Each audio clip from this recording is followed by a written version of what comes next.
శివోహం భక్తి ఛానల్కి స్వాగతం అండి. అందరికీ నమస్కారం. కార్తీక పురాణము 23వ అధ్యాయము శ్రీరంగ క్షేత్రమున పురంజయుడు ముక్తి నొందుట.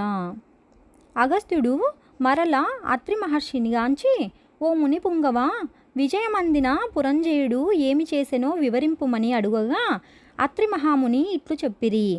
కుంభసంభవ, పురంజయుడు కార్తీక వ్రతాచరణ ప్రభావమున అసమాన బలోపేతుడై అగ్నిశేషము శత్రుశేషము ఉండకూడదని తెలిసి తన శత్రురాజులనందరినీ ఓడించి నిరాటంకముగా తమ రాజ్యమును ఏలుచుండును. తన యొక్క విష్ణు భక్తి ప్రభావము వలన గొప్ప పరాక్రమవంతుడు, పవిత్రుడు, సత్యదీక్షా తత్పరుడు, నిత్యాన్నదాత, భక్తప్రియవాది, తేజోవంతుడు, వేదాంగవేత్తయై ఉండును. మరియు అనేక శత్రువులను జయించి దిశలా తన అఖండ కీర్తిని ప్రసరింపచేసెను. శత్రువులకు సింహస్వప్నమై విష్ణు సేవాదురంధురుడై కార్తీక వ్రత ప్రభావమున కోటికి పడగెత్తి అరిషడ్వర్గములను కూడా జయించిన వాడై ఉండెను. ఇన్ని ఏళ అతడిప్పుడు విష్ణు భక్తాగ్రేసరుడు, సదాచార సత్పురుషులలో ఉత్తముడై రాణించుచుండెను. అయినను తనకు తృప్తి లేదు. ఏ దేశమున, ఏ కాలమున, ఏ క్షేత్రమున ఏ విధముగా శ్రీహరిని పూజించిన కృతార్థుడనగుదునా అని విచారించుచుండగా ఒకానొకనాడు అశరీరవాణి, పురంజయ, కావేరి తీరమున శ్రీరంగ క్షేత్రమున్నది. దానిని 2వ వైకుంఠమని పిలిచెదరు. నీవచటకేగి శ్రీరంగనాథ స్వామిని అర్చింపుము. నీవి సంసార సాగరమును దాటి మోక్షప్రాప్తి నొందుదువు అని పలికెను. అంతటా పురంజయుడు ఆ శరీరవాణి వాక్యములు విని రాజ్యభారమును మంత్రులకు అప్పగించి సపరివారముగా బయలుదేరి మార్గమధ్యమునన్న పుణ్యక్షేత్రములను దర్శించుచు ఆయా దేవతలను సేవించుచు పుణ్యనదులలో స్నానము చేయుచు శ్రీరంగమును చేరుకొనెను.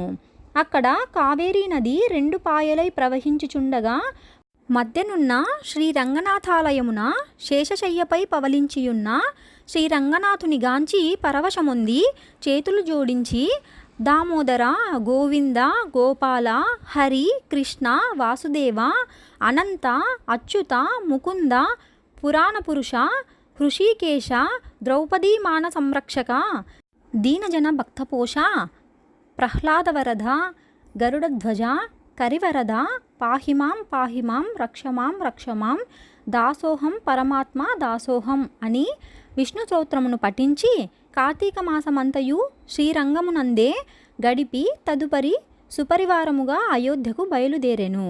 పురంజయుడు శ్రీరంగనాథ స్వామి సమక్షమున కార్తీక మాసములో చేసిన వ్రతముల మహిమ వలన అతని రాజ్యమందలి జనులందరూ సిరి సంపదలతో, పాడి పంటలతో, ధనధాన్యాలతో, ఆయురారోగ్యములతో ఉండిరి. అయోధ్య నగరము దృఢతర ప్రాకారములు కలిగి, తోరణ యంత్రద్వారములు కలిగి, మనోహర గృహగోపురాదులతో చతురంగ సైన్య సంయుతమై ప్రకాశించుచుండెను. అయోధ్యానగరమందలి వీరులు యుద్ధమున నేర్పరులై, రాజనీతి గలవారై, వైరిగర్భ నిర్భేదకులై, నిరంతరము విజయశీలురై, అప్రమత్తులై ఉండిరి.